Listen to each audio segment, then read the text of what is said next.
Hello everyone, welcome back to our IP audio series tutorial. In this episode, I will introduce the serverless paging of M100 dispatch microphone console S button feature.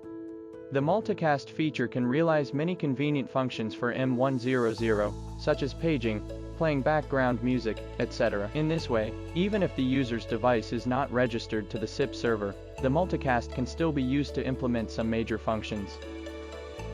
Next, I'll demonstrate how to configure it.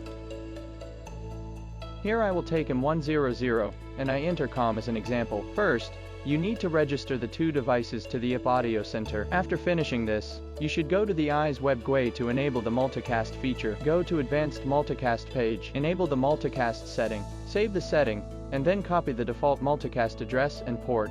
Return to the web GUI interface of M100 and enter basic settings button settings to make settings. Select a button to set, select multicast in the actions option, and the audio source can be selected differently. Here we select the microphone, and then we paste the multicast address and port of the IaaS, then submit and save. In this way, the paging audio stream will be sent to the intercom by using the multicast.